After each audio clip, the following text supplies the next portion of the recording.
all back into the world of magic and mayhem, at least the parts of it I've read about lately. Covet, Book 1 in the Fallen Angels series by J.R. Ward. I am hit or miss on her main series Black Dagger Brotherhood, but this one was quite wonderful. The theme of this series is the 7 deadly sins and the final competition to see who wins the cosmic battle. Our main character must redeem 7 people who suffer from the 7 deadly sins. If he doesn't, the devil wins forever.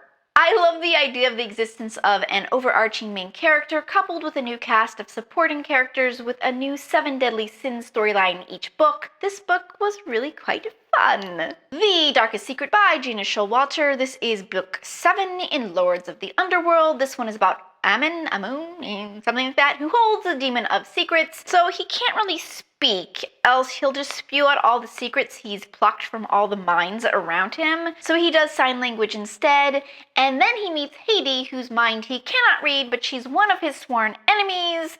And yeah, this book is back to what I don't like about this series. It's just indiscriminate violence for violence sake and power dominance BS.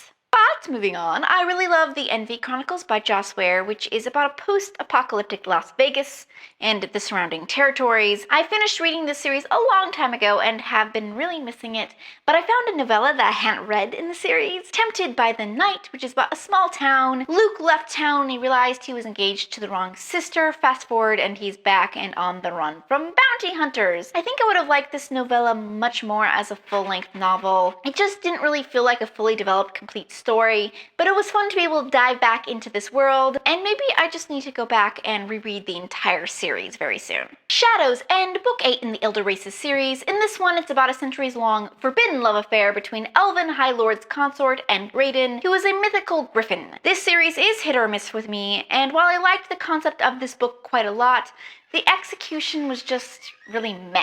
Whisper of Sin by Nalini Singh. This is a prequel novella for one of my favorite series, Psy Changeling. This one is about one of the Dark River Leopards and a human named Rhea. I love this series and I really enjoyed this short story. Really, all you need to know is if you like romance and good storytelling together, this series has both, so try it out. Canyons of the Night by Jane Castle, also known as Amanda Quick. This book is part of seriously 4 of her series. It's book 0 in the Brain Shadow series, book 8 in the Harmony series, book 3 in the Looking Glass trilogy, and book 12 in the Arcane Society series. It all ties together, all these series do, but it does get a little bit complex. This is about an island with a mysterious sanctuary in the middle, and Charlotte, the owner of an antique shop, and the new sheriff of the island, whose name is Slade. Here's the thing with Jane/Amanda. Her world building is great, and often her stories are great, but sometimes they drag a little bit, and this was one of those.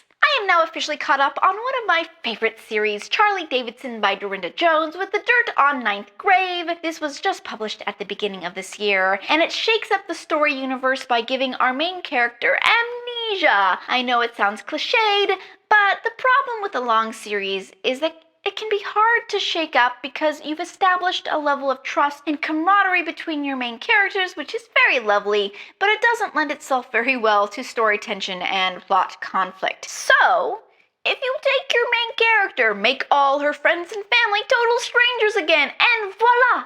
It's almost like a series reboot. Anyway, let's just say if you like paranormal romance, this is one of the must-read series, and it is still really good even after 8 or 9 books. So, this book is one of the first books ever recommended to me when I started my project to read the most ridiculous named books possible.